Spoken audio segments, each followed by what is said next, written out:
acheté un campeur. On va acheter un campeur pour le pick-up. Ça fait une couple de semaines, en fait déjà plusieurs semaines qu'on magasine les campeurs pop-up, en fait, ceux-là qui vont dans les boîtes de pick-up. Mais on a des critères bien spécifiques. On voulait que ça soit un campeur court, là, pas qui dépasse et tout, que ça soit pop-up, puis qu'il soit pas à 25 000 $ ou à 60 000 neuf. Puis ça part vite de main.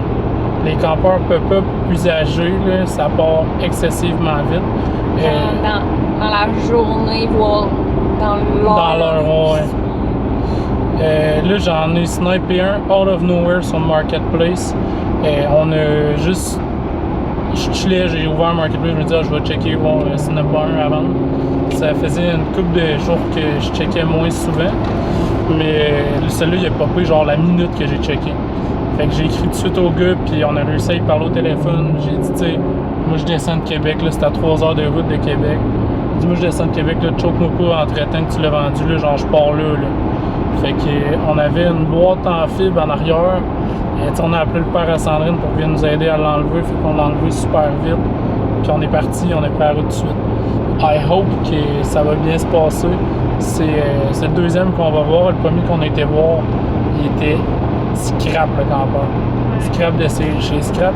Puis moi, ça me fait pas peur de faire de la réno, d'acheter de quoi de scrap. Puis je l'ai pas acheté. C'est pour vous donner une idée à quel point c'était de la merde. Ce campeur-là, il était fini.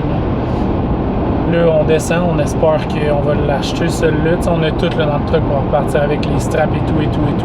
On est loadé. Je pense que ça va bien aller. Ouais, c'est ça. C'est à moins d'un red flag majeur comme l'autre. Ouais. Dans le fond, on fait beaucoup de camping. On fait du camping. On fait beaucoup de camping, moi et Sandrine. En fait, on aime ça en faire. Puis souvent, on va tourner des recettes, ce genre d'affaires-là. Puis on aime ça quand même avoir la commodité avec nous là-bas. On y va avec les deux chiens aussi. T'sais, ça prend de l'espace. Puis souvent, l'été, c'est des grosses saisons pour le resto, puis avant les food trucks et tout.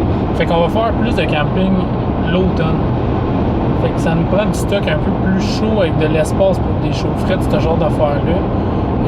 Avec la boîte en fibre, la petite boîte qu'on avait avec les tiroirs, ça faisait bien. Par contre, c'est pas optimal, c'était pas le best, puis ça marchait, là, mais comme je dis, avec les chiens, c'était tough. Puis, on a quand même fait des beaux voyages avec ça, on est allé aux Îles-de-la-Madeleine pendant une semaine. On a passé la semaine à dormir dans le bord du pick-up. Je vais essayer de vous plugger une photo de notre setup là, avec mes talents de monteur vidéo. Fait qu'elle là si j'ai réussi. On va se revoir et au pire on arrêtera dans un stationnement après avoir installé le campeur, puis on fera un petit tour vite fait du campeur genre avant là, avant de prendre la route. C'est good, peace, tantôt. On a acheté un campeur. Fait que c'est ça, on vient juste de le ramasser. On s'est pogné un petit stationnement vite fait sur le side de la route. Comme vous pouvez voir, dans le fond, le plancher ici est pas assez profond. Fait qu'on a mis des bouts de bois en dessous pour le lever de 7 pouces à peu près. Pour passer ici, là, avoir un lousse là. Puis un lousse au-dessus de la cabine du véhicule. Puis il fallait dégager ici aussi. On se voit à Québec. On est arrivé à la maison, on est le lendemain. On est arrivé, il faisait vraiment noir. Fait qu'on n'a pas filmé là, en arrivant, on l'a parqué dans le cours. On est quand même monté coucher dedans avec les chiens un peu pour prendre nos aises dans ce campeur. Mais sinon ça, on est arrivé, ça a bien roulé sur la route. Une affaire que on a remarqué, c'est que quand on croise des semi-remorques, le vent pogne entre les deux, genre, ici, dans cet espace-là. Là, ça se met à faire, là, tu sens le campeur faire four. Ça donne des gros coups. Mais sinon, tu sais, somme toute, ça se porte bien sur la route. Je fais 1 litre au 100 de plus. T'sais, on a fait 200 km de plus que ça pour le ramener. En économie, ben pas en économie, mais genre en temps normal avec le truck, je faisais du 17,9 litres au 100. Puis ça, c'est un calcul là, sur 58 000 kg depuis que j'ai le truck en fait que ça compte. Puis c'est du 17,9 litres au 100. Puis là, sur les 200-300 km qu'on a ramené le campeur, je faisais du 18,9. Fait que c'est 1 litre au 100 de plus. C'est beaucoup plus économique, mais économique. C'est beaucoup moins dispendieux que ce que je m'attendais pour traîner une grosse affaire dans moi. En gros, c'est ça. Là, il va falloir faire vraiment une bonne plateforme. Comme on peut voir là. Genre si on se penche, là, on voit. Il manque un 7-8 pouces là. Ici pour que ça soit solide. Puis c'est ça. Fait qu'on va se faire une plateforme. Ça c'est dans les premiers plans là, de l'extérieur. Ça va être de faire. On va faire un gros tiroir qui sort. On va enlever le tailgate et on va avoir un tiroir qu'on peut sortir pour avoir accès à des trucs en dessous. En fait, récupérer cet espace-là là, qui est perdu. Puis on va se faire du stockage ici, sur les côtés, là, ici, là, des panneaux. Puis se faire des meilleurs ancrages que des straps sur les boules de trailer et tout. Là. Ça va être dans les priorités, genre numéro 1 à faire avec ça. Puis un coup que ça va être fait, on en repeinture tout le dessous. On va repeinturer aussi l'extérieur d'une shot. Puis après ça, on le remet dans le pick-up avec les bons ancrages, puis il bouge pas de là pour l'été, puis même encore là, ça se peut qu'il reste là cet hiver. Côté extérieur, on n'a pas eu le temps de faire le tour, on a une lumière en haut. Là, pour l'instant, il n'y a pas de batterie dans le campeur, puis on l'a pas testé la lumière, mais on a une cool lumière là. J'espère qu'elle marche. Ça ici, c'est le mécanisme pour monter les trucs, fait que ça passe tout par là.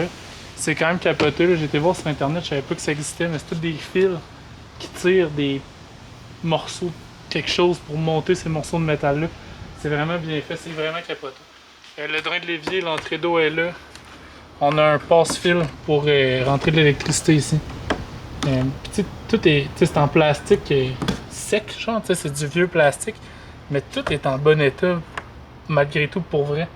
Ce qui est relatif, je suis quand même impressionné pour vrai de tout ça.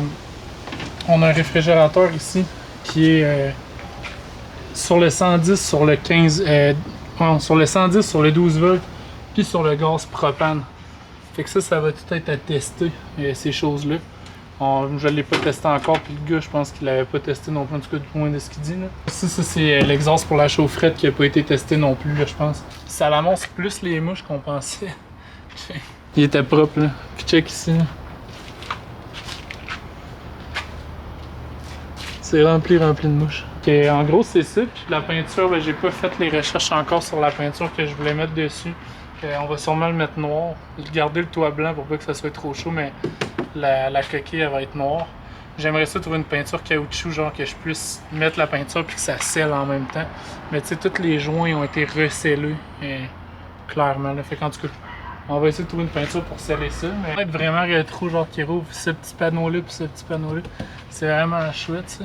Sinon, on a un réservoir pour la tank de gaz propane.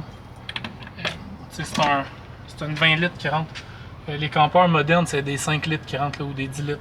Là, on a une 20, là, fait que c'est vraiment hot. Sandrine va faire le tour à l'intérieur. Bienvenue dans le campeur! Ouais, on est bien content de vous montrer ça. L'intérieur, honnêtement, moi personnellement, c'est plus grand que ce que je pensais. Parce qu'on se rappelle, avant, on avait une petite boîte. Là, on a de quoi de quand même assez gros. Fait que on a le lit ici. Donc je commence avec le main piece. Il est quand même assez petit. Par contre, nous, on veut se l'agrandir pour dormir de ce sens-là. Donc, se rallonger comme pour les pieds. Donc, sûrement un truc de bois qu'on va pouvoir sortir et re-ranger. Donc, ce qui implique qu'ici, on va devoir couper comme ça. Donc, ce rangement-là, on va le perdre, mais on va s'en faire ailleurs. On ne sait pas encore comment, mais on va s'en faire. En fait, il y a aussi tout là ici qu'avant, il peut y avoir en fait du rangement là. Il y a ça ici, là, un rangement comme amovible qu'on va enlever. On va comme tout restaurer ça, évier, le petit four, ben, les ronds. Et on a aussi un frigo ici, frigo Dométic. Fait que tous ces petits appareils là, on va voir si ça fonctionne. Puis en fait, là, il va falloir tout ouvrir en dessous là. Parce que c'est là que toute l'électricité est. Là, si on regarde ici, il y a ben des fils. C'est la chaufferette que la personne qui l'a vendue sait pas si elle fonctionne parce qu'il l'utilisait en Floride. Mais ça va, I guess, dans ce sens-là. Puis en fait, la dernière petite section de la mini-maison, j'ai vraiment l'impression que c'est genre Non, mini-maison slash genre chambre de motel, genre. On a une petite table ici qui est amovible, c'est ça, mais dans le fond, c'est quand même cool parce qu'il y a plusieurs usages. Tu peux juste l'enlever. Puis, en fait, il y a des petites lattes pour que tu puisses mettre ça comme ça ici. Tu mets un petit... Ça, tu peux le prendre comme un oreiller. Et tu as un autre petit coussin ici. Voilà, donc ça fait comme un petit lit d'appoint. Dans le prochain vidéo, on va vous amener avec nous pour préparer le campeur pour une première sortie. Dans le fond, là, les points essentiels, ça va être vraiment comme en premier l'extérieur. Fait que toute la peinture extérieure, puis s'assurer que ce soit bien strappé dans le camion. Puis sinon, en fait, à l'intérieur, ça va être de s'assurer que le système électrique est sécuritaire. Peace!